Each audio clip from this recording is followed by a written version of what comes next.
It's All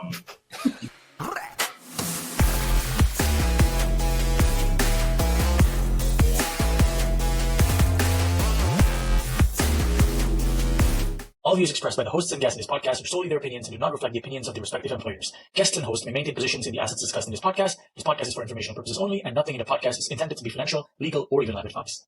Let's jump into the rapid fire question in today's live with Jarsy. Yeah. Equity or token? What's better? I will go. I would say equity. But even better, equity back to token. Nice. What are some of the hottest pre-IPO deals right now and why? I can go with that. I think it's Anthropic because it's just fundraised. Oh, your volume is very low. I'm not sure if it's just on my side. Oh. I think the input volume is very low. Let me find another way. I will take this one then. I will take this No one. worries, no worries. Yeah, while Yiying is Yeah. figuring out the tech issue. So we think that right now, a lot of people are talking about Kraken. Obviously, no form information. It's all information floating around the market. But Kraken is definitely hot. They are definitely doing real well in many ways. And they talk about X stocks on Kraken. A lot of new investors are joining, especially the Circle IPO. Really boosts the market confidence. And if we do think Kraken in many ways can be a peer of Coinbase, look at what Coinbase right now on the market. So this is a very hot pre-IPO. And given that there's a lot of potential there to go even IPO, but even if they don't go IPO right now, it's still very hot pre-IPO. That pretty much aligns with what I'm seeing also. That's good. Next one. Any thoughts on the recent Treasury Co. stocks or spec? This You is can be real TTs, here. like, It's what are your okay. take on them? Yeah. this is awesome, right? We haven't seen this bull ride for a long time, and yes, the Web3 community is amazing, but we need TradFi people to come over and really boost the whole morale, everything. So the treasury companies, they're doing great. They're buying and holding, which is exactly what we have been telling ourselves: just buy and hold, right? And it's a proof, actually. It's a proof that Wall Street, the best of the best players in the world, now are buying Ethereum, are buying those digital assets as treasury. This is awesome. This is so cool. Okay. I think we can just jump right into it, man. I mean, again, for the audience who's just tuning in today's live episode, we have the Jarsy team. In a moment, they will be going deeper into like what they're doing, what are the products, how you can be involved, and so on. But essentially, there's I think it's a very timely product given the state of the market. So I'll sort of like pause there, and it would be great to hear it straight from you, Han and Yi, on your background and journey. Yeah, I will go first. I'm Han. Thank you so much for having me. My background is I spent 5 years in a PhD program for machine learning, financial forecasting. Maybe today I would say I'm working on AI back then, machine learning, and but that would bring me a lot of interest to the finance, the technology, and in 2010 I joined Facebook. Luckily, work with Mark Zuckerberg. We call him Zuck internally. At that moment, Google was trying to kill Facebook. So we also worked on very interesting search project called Graph Search, because the Facebook data was graph-based rather than the plain text like Google's data. And Zuck really worked with us closely on how to build that and differentiate from Google. And that was the moment I learned a lot from him. And fast forward to 2014, I joined a very interesting company called Uber. At that moment, people think that's not legal. I would say maybe true, but I think it's good company. It's good mission, and turn out we build a great company that millions of people in the world drive Uber and take Uber. Nowadays, finally, it's legal. Everything is settled.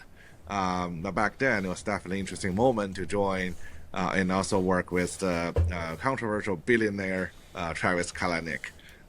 So yeah, that was definitely interesting. 2018, I joined Afterpay, buy now pay later. A lot of young people probably are familiar with that.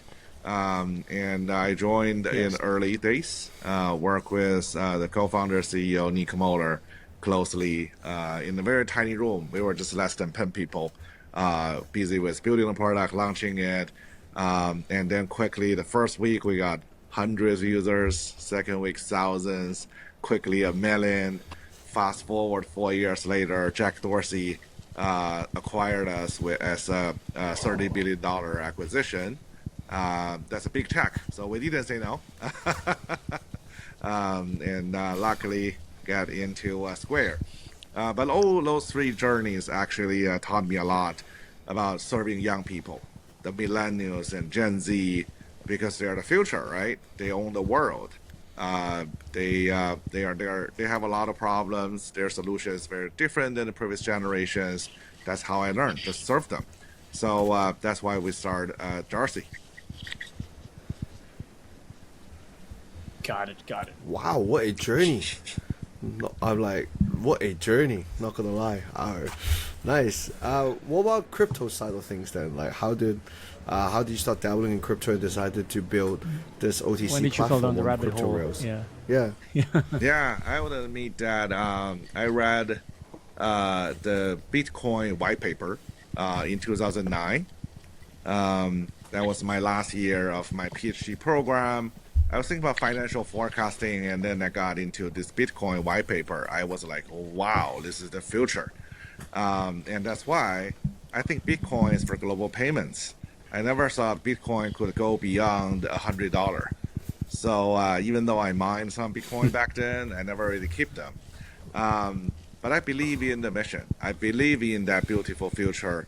Blockchain will actually rebuild every financial services on top of that. Along my journey, actually, I keep watching the Web3 world. From BTC itself to ICO to DeFi to NFT. I actually interviewed some great company in the middle in 2021, early 2021. I interviewed with a company called OpenSea. They just raised their Series A. I talked to both founders, the whole team. They're amazing. And I love their mission. And they actually told me that NFT is for art. That's the moment I realized, wow, this finally we have something more real, more concrete. And that gave me a boost that I have to go back to crypto world, to Web3, to that original beauty vision at some point. So that's my journey along the way.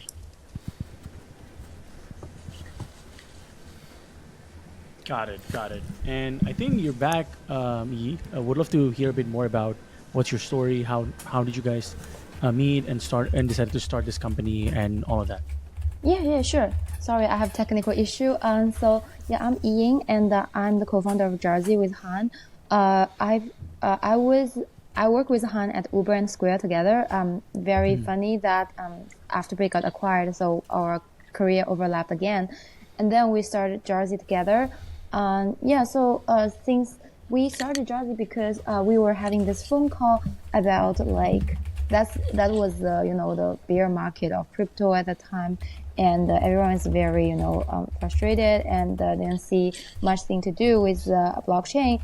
And Han was very very excited at that time because he just exited from like his previous jobs, and he wants to start a Web3 startup. And I was like, what can we do now, right? And he's like, we can tokenize real world assets. And I said, what real world asset? He said, real estate.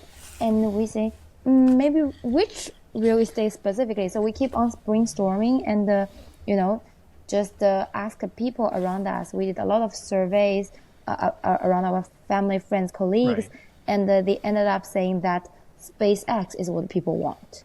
So we built that during the the bear market when nobody cares about what tokenization of equity means, and all the VC told us like Harness will connect to the VCs, but they say like tokenized pre-IPO is not that scalable thing, and nobody wants Web3 plus Web2 on that, blah blah blah. But we just keep on building, and then now like after year and a half, now we are, and just it now become a trendy topic now.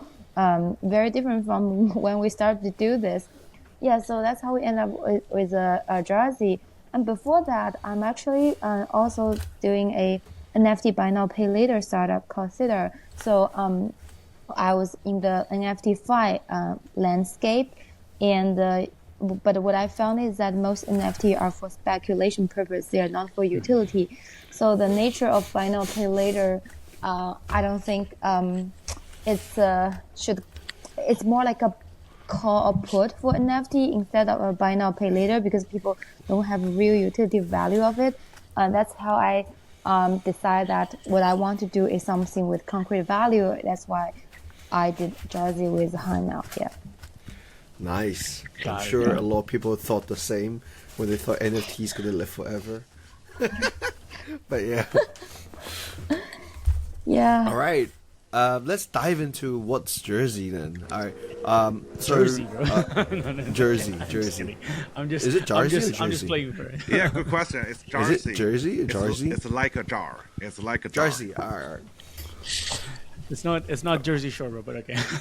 No. Okay. No, I mean like let's okay, just to set the context. I mean let's dive in. I'll let Lambro ask the questions, but I think very quickly for the audience, right? And I think this is also useful context for you, Han and Yi.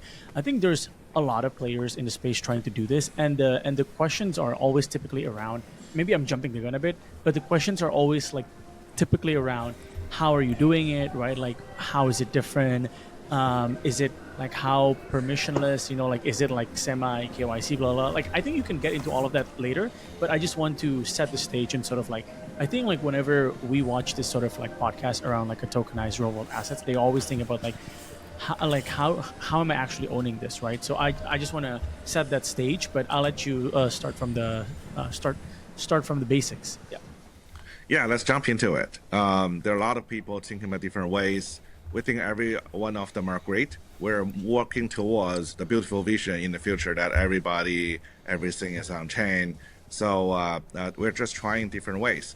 But in terms of Jarsy, from our context, we actually believe one way to really have a 100% backed token. So that means that when Jarsy acquire 100 SpaceX shares, we will mint 100 tokens. So each token is one-to-one backed by the equity, and it holds the same value. And it's a derivative, but it's one-to-one backed, like stablecoin. A USDC is backed by a US dollar. So in many ways, we're similar to stablecoin, that our tokens are not just stable to the dollar, but stable to the underlying shares. The Jarsy SpaceX token is backed by SpaceX. Jarsy XAI token is backed by XAI. And user can trade the tokens, and that's liquidity. That's the Web3 spirit, and we love blockchain for liquidity. So hopefully this could give people more liquidity before the IPO, because most pre-IPO shares are really hard to trade. There's a secondary market there, but it's really heavy because of the paperwork, because of ownership. And Jarsy's concept, the token has the same value with the underlying share, but it doesn't really carry the same ownership or voting power. It's simply economic interest. So when we trade a token, the ownership of the share always stay under Jarsy's name. So it's much lighter to trade that token. And from tax perspective, from the trading perspective, and that's why I believe blockchain has huge advantage here. I see. All right, jumping into a little bit. So how does the step work? Do Jarsy buy, let's say, 100 pre-IPO stock of Kraken? They hold it themselves, and then they wait for the users to buy it, or is it where it's a matching thing where, oh, I see a buyer willing to pay this price, that's why you guys advance and buy this stock, well, the pre-IPO Kraken stock, and then hold it and then send them a token after? Like how does that flow go? Yes, great question. Great question. So Go ahead. Oh, so I mean, we have a hybrid model. First thing is, for the best user experience, we do hold a certain amount of asset in our inventory because Jarsy understand the the supply and demand to some extent. So we are willing to buy some equities and tokenize it upfront. So which expands your first model, but that's also there's potential exposure risks. So we also have a pre-sale model where we don't put any money up front, but because we have built a relationship via, asset acquisition and we have this trust with the private equity fund, so we can get the terms and list the term among our users. So that's the good thing about technology, where it's all self-serve. You can communicate with your users via the app and collect the money, and they just review the term, everything on the app. And then once we collect, we have this network effect of, aggregate the money. We can just send that money to the seller, and then we can issue the token once the equity is under countersigned and we secured the allocation in our SPV. So it's a hybrid of both, and we because it's a one-on-one backed by the real asset, so it's a little bit tricky and requires some operational skills. Yeah. I see. Can I jump in and ask you a little bit about the business model? So I imagine what kind of fee structure you guys are taking? Are you taking a fee in the minting bit, the transacting bit, or redeeming bit? Like how does that thing work? Yes, I believe a lot of players try different ways, but we want to make it simple for everybody. Because the secondary market right now, if some people try to look into it, they have a bunch of weird things, like even management fees over time, or something that they charge extra or hidden. There are a lot of things now very transparent. Because we believe in blockchain, we believe in being transparent. We actually want to simplify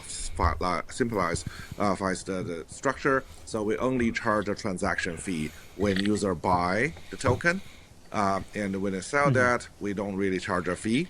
And when user actually buy the pre-sale, we also have a very strong fee structure there, because we're crowdfunding, right? We're collecting the buying powers of the retail investors, everyday investors, and buying a better deal. So the more buying power we can collect, actually we can negotiate a better deal or having a lower fee.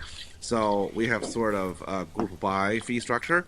The more people stay in the pre-sale, the lower the fee we can go down. And in that way, eventually we hope we can get everybody together and really compete with the institutions. I see. Sorry, another question is so is there I'm not sure, but have you guys done a deal that's end to end yet from your platform, like crowdsourcing, going the stock going live, and then users have redeemed their stocks, or can they redeem their stocks, or is it more like cash in for cash value kind of thing? Yeah, I can answer this question. So pre-IPO end-to-end, the earliest example is Circle. So we helped our users to get Circle at $25 per token, which is resulting to $25 per share, which is very lucky for them. And that's January this year, and then 6 months later, Circle went IPO. So, but even though it's IPO'd, but what the user needs to know is that this is private shares, so there is a 6 month lock period. It's not, because that's a common, this is a common sense for all the private shares, because it's how compliance trying to protect the market stability. And therefore, the Circle is our first end-to-end example, but it's not fully unlocked yet. But what I want to comment here is that first, you can sell back the Circle shares to us, Circle tokens back to us, and because it's a market platform, and based on the market condition, people were willing to take it. For example, when the Circle price was $200 per share, and some of our users sell it between $140 and $200 per token, it's a people like this order can be successfully traded, and people can take the money and go, and earns the delta between $140 and $25, which is still a huge profit, right? And so they can still do that because the token does have value, but it's just it's like a forward or future that's it will deliver to you in December of this year.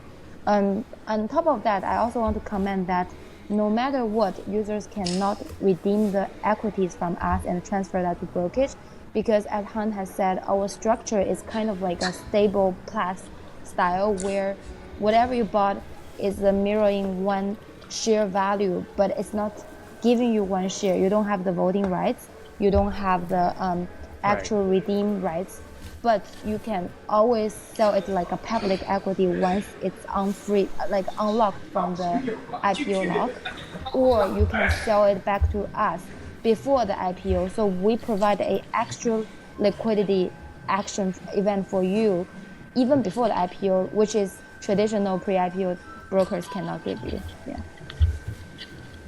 Nice, understood. Let's go on to the next page. So, let's say I'm a user now. What is something that I should consider before aping into the deal? And also, what's the process like to onboard a new listing on Jarsy? Yes. This is something like people ask a lot. We're a platform that help people to access the things they want to invest in.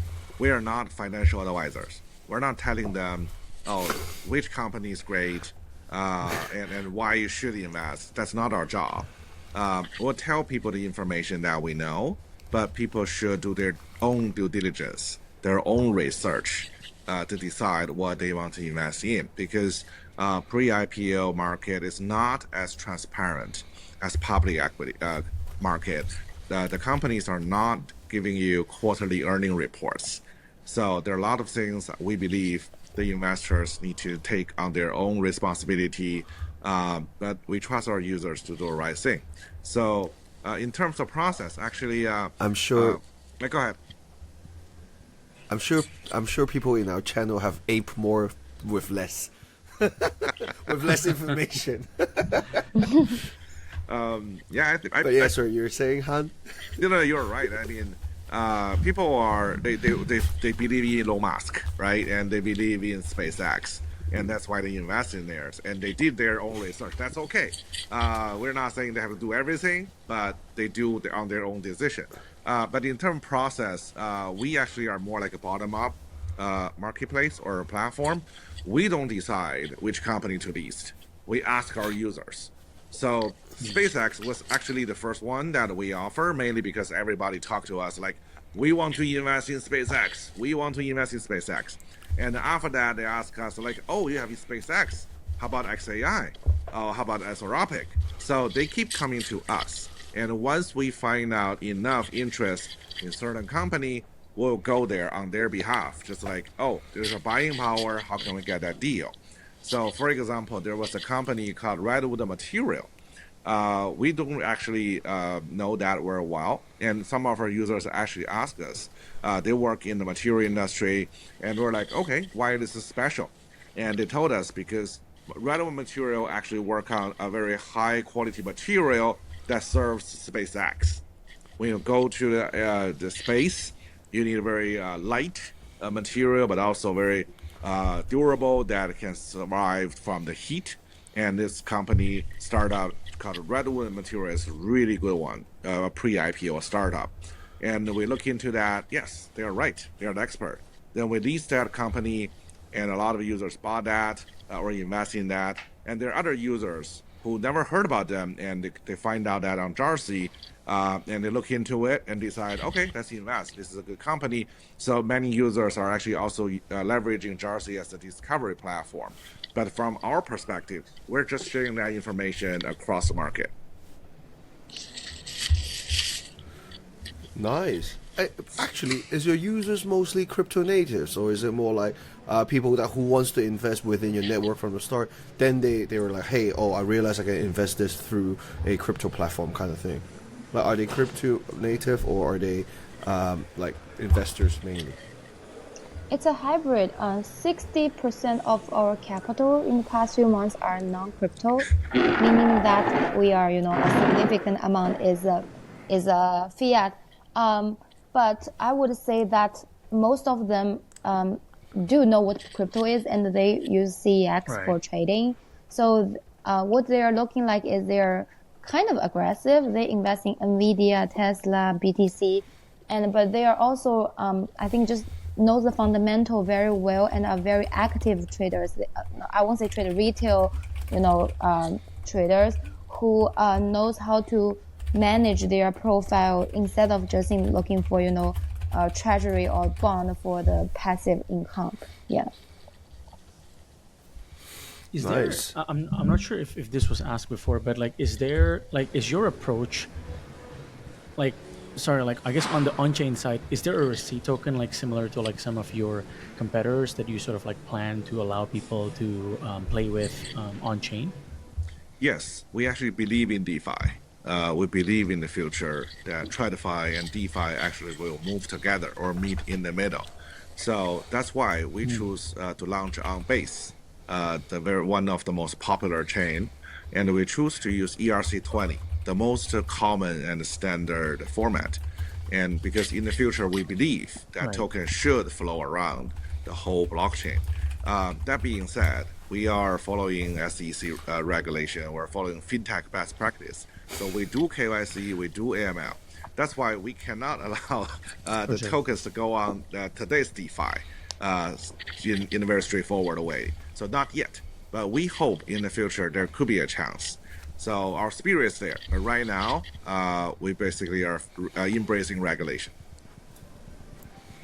How do some of these people do it, if you don't mind me asking? Like how are they taking the regulatory risks? So yeah, I would. You mean? Go ahead, Yi. Oh, I mean, I just want to clarify a question. You mean we take the who take the risk? I mean, yeah. I am curious how other players do it. I mean, there are some tokenized equities trading on Solana, for instance, right? Like how are other people doing it? Since you said that you have to KYC and do like AML. I do understand that on the minting and the redemption side, you would have to do it. But as soon as it's done, like, is it free for like people to just circulate? Yeah, it's based on the our first we are based in the US, so some other project they have maybe serving different population and scope and registered maybe in BVI or like some other places. So I cannot comment for that. Yeah, but from what we learned, it's currently we gate it inside our platform because we are US based and we have to comply with the US stuff.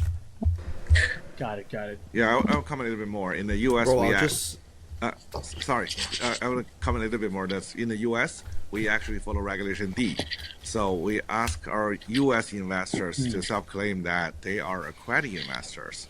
So in that way, it's beyond just KYC ML. Even other platforms have KYC ML. We cannot just have non-US accredited investors hold our token. So that's why what we mean we embrace regulation. I see. Sorry, Lambro, go ahead. Oh no! I just wanted to ask them. I forgot now. It's okay. All right, let's get right into from a user point of view. I'm sure everyone just at the point where, all right, what's the current stage of the project? What's the GTM? Or is there any campaign to launch? If I'm a new user listening to this and I want to take part in, what can I do? Yeah, sounds good. First, current project stage, we are fully launched, and currently you need an invite code to use our product. But just ask around. I think DM us, we will give you. And we currently have 30 to 40 assets listed on our platform, including both private and public equities. And we also just announced the Anthropic, Perplexity, and the Kraken pre-sale, which are super popular. What's the GTM or campaign to launch? We currently are pretty organic in that we don't send rewards for invest or stuff, but we do just by following us and DM us, we will give you the invite code to try our product for at this stage. And what can I do if I want to take part in? You just need to go to jarsy.com and click start investing, and log in, use your social or Gmail or stuff, and then you can just pass the KYC and start invest as low as $10 to participate in SpaceX, the private equity journey like us. Yeah. Will you guys launch a token? I'll take this one. We definitely believe in the spirit of DeFi and blockchain. So we're not saying no to launching a token. But in terms of today, actually, we are inspired by Coinbase and Circle a lot. They actually view IPO not as a way to just fundraising or collect support. They actually view that as a way to gain user trust. So when they IPO, they actually gain trust not in the Web3 community. They win trust from Web2 community.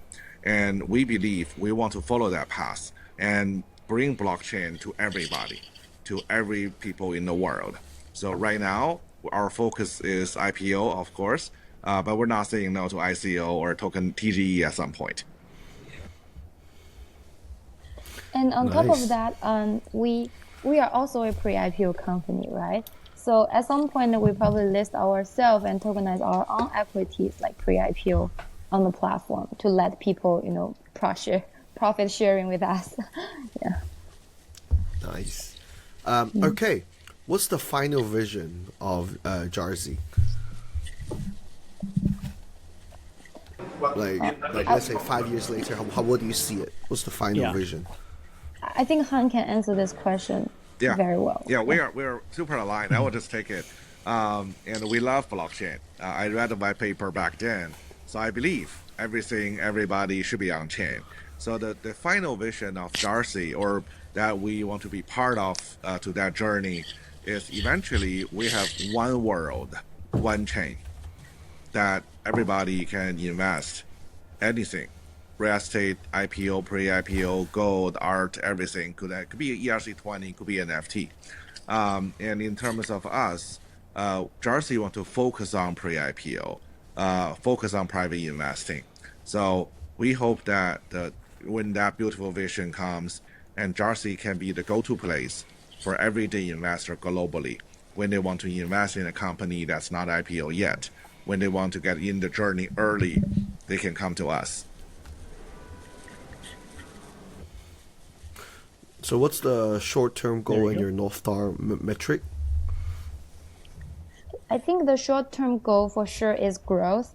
We want more users to know about Jarsy and, just come to Jarsy if they want to invest in SpaceX or XAI, those companies.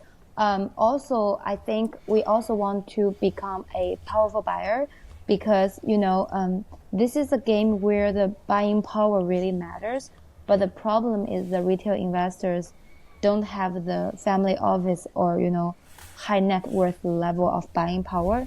So we want to become the, a super buyer where we are capable of taking the block of all the deals from the big ones like XAI, SpaceX for millions of dollars to smaller ones like, like Ripple or Redwood Material to, to be a big buying power. Then we can help our user get the best deal. And then there will be a flywheel because the better deal you get, the more users get and the more buying power you get. And then Jarsy can justify itself as a platform that democratize the pre-IPO market. Yeah. Wow, nice, exciting. It feels real for a while. Is mainly we have DeFi protocol, Ponzi's, or like interesting novel stuff here, but this feels a lot more solid. I can't even crack a joke in between, you know. and like one thing that I feel that you're like riding a good trend here is that more and more companies are staying private, right? Like I've been hearing a lot of theses saying that, hey, like OpenAI at 500 billion, like what does this mean? You know, like if you're like an everyday like investors, it's weirdly like Web2 is becoming similar to like altcoin back then, like last year, right? Like they just keep it private, pump it, launch at 5 billion, and it just like wrecked it, right? So like I feel like now there's like yeah, dude, but like now it's like for these like deep tech and AI companies. So there's more and more demand for, I think, like your everyday investors to get into private stocks. And like obviously you just can't like open the floodgates like all the way without any KYC like at the start. But I think you're riding a good wave because the regulation is getting looser and looser from the new US administration and so on. Yeah. Yeah, exactly. All right. So do you have any questions for us?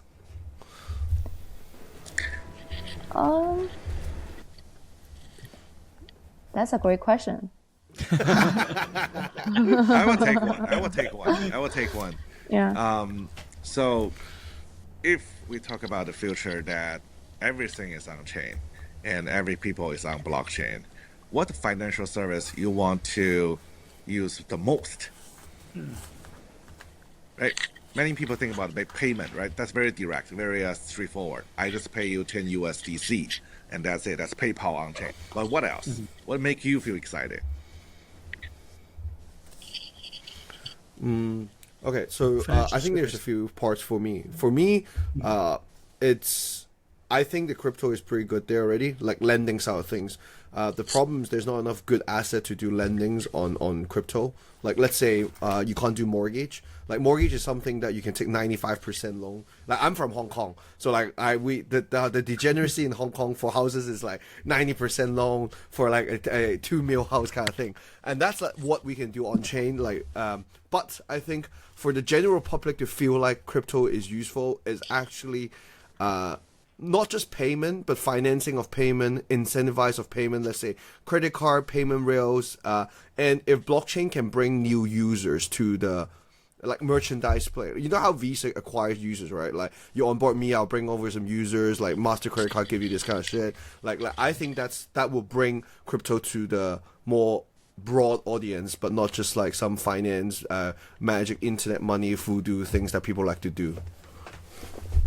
Yeah, you stole most of my answer. I would just build on that. Yeah, I think mostly like rent or mortgage, but you know, like rent, mortgage, like all these big purchases. I mean, like what was that like one credit card company that became successful just because it allows you to pay rent with the credit card so you can get points and so on, right? So I would say payments, but big payments, like not just buying coffee, big payments, and mixed with some sort of like debit-based lending. I know there's a couple of companies trying to do this, mostly just in the US through like plates and so on, right? Because the clawback method and like all of that is much more structured. I think it's hard to do that in emerging markets. You know, like people can just run away if you do like debit-based lending. But yeah, like I'm thinking those two.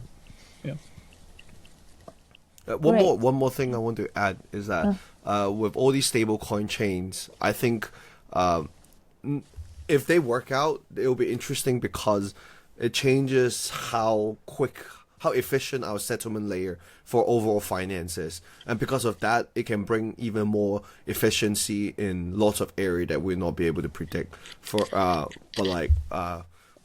does it affect the like? But the thing is, I think blockchain doesn't bring new value into the whole like unlike AI and stuff, right? It doesn't bring new value into the whole society. It's just reshuffles the power a little bit, in my opinion.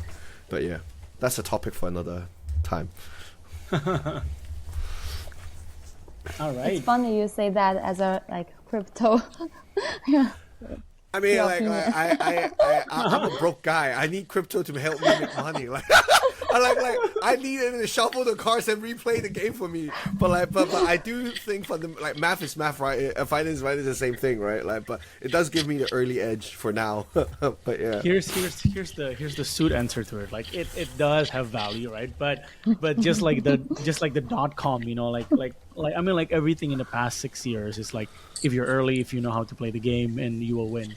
But I think that game, as you can see with the altcoins, getting harder and harder. Like you can't just be like a VC that enter in seed and pre-seed and knows the game and dump at the top, right? Like you're not rewarded as much anymore. So I think like now it's slowly getting real. Yeah. Yeah, that's exactly the question I want to ask you guys is what's your guys' sentiment of the next big thing to invest in the crypto? Yeah. Man, wow. I've been so bearish. Wow. I've been actually lost. I've been lost. Like I've been a little bit lost for the past 3 months, right? I don't I am as degenerate as on-chain it gets. I've been jumping on every single pump fund launchpad. I don't think meme coin launchpad. No matter what mechanics you put in it, you're just reshuffling everything. It's just capital rotations. We are lucky to have Treasury Call altcoin ones to pump the bag, but technically the games behind it is same as launching a new coin, buying OTC, blah blah blah, all those kind of weird stuff. So right now, other than crime and printing more US dollars, I don't know what to believe in right now. But like I'm ultra bearish overall. But yeah. Okay, I'm just talking my own book. I just Bitcoin and farming. That's it. I thought, like what's weird is that, I mean, like we're like a bit on a tangent, but like Lambro was actually much deeper on farming than me, but he's so bearish on everything these days. But I'm like bearish altcoin. I'm just like Bitcoin, maybe some top alts, and then just farming. And a lot of farming is now powered by your like vertical. It's powered by stablecoin, RWA, like tokenization, blah blah blah. So yeah, I'm bullish. Okay, that's like the short-term view in the few months that I don't know what to believe in. Overall, I'm net short on all the outs, like all the ETH L2, all the weird things that pumped, and I know gravity will hit sometime. But like I'm more bullish on platforms like you guys, some real world asset, some tokenization, and I think this might be the real actual cycle where non-scammy builders is going to try to build the whole thing out. But yeah, hopefully you guys will launch a token so we can get a dip on it as well, and not just. I will let you know if we're launching token at first. Yeah. Okay. By the way, I like crime if I'm part of it. Okay.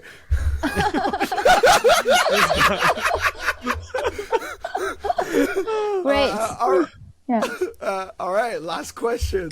What do you think it's required to make it in crypto? Let's start with Han and with Yi as well. So if I understand it correctly, you're saying that how can we do the right thing in the crypto space, right?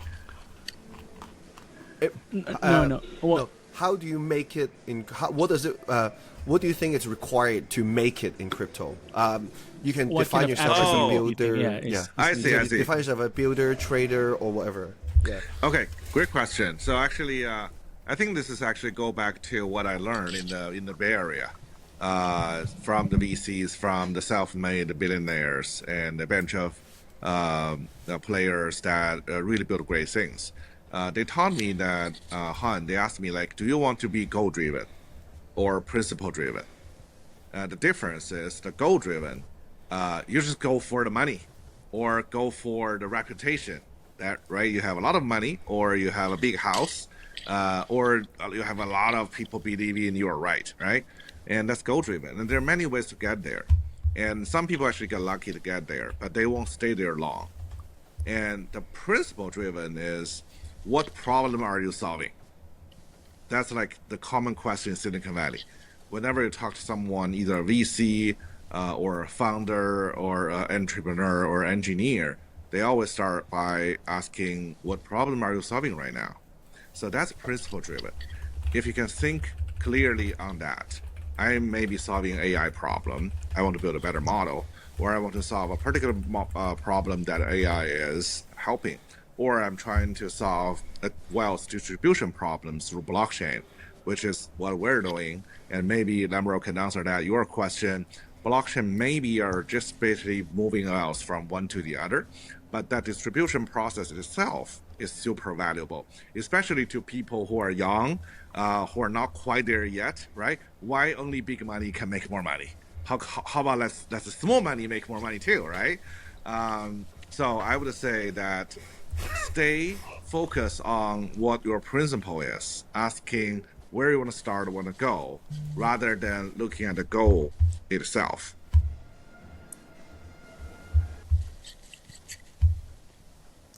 Nice. Got it. Okay, then what's your take on this, Yi? Yeah, so very similar to Han actually, because I actually don't agree with what Lambro say about fintech is not as creating value as AI, because man, I mean, this area forever. You're saying what I'm doing is just kidding. So when I was in Square and Uber, I was building for the those what's neo banks, where it's a help serving those people who are underbanked. And at first I was like, this is so lame compared to my friends doing like machine learning, all those cool stuff, or social network ads. But what I found out is that giving them a cash advance or, low interest or close to zero interest cash advance really help them to, make things work from, get started to pick up a job, starting riding Uber, to accumulate saving, and then have money to, pump the gas and make more money. So yeah, what I found is that fintech is really revolutionizing the world for the poor people, not for the rich people. Rich people are always overly served, have a private bank and more banks serve them, family office. But for poor people, they just need this bridge to give them the access to what, everyone can deserve. So what I saw here is that the, financial revolution, no matter how you make it in Web 2 or Web 3, it's always the same thing.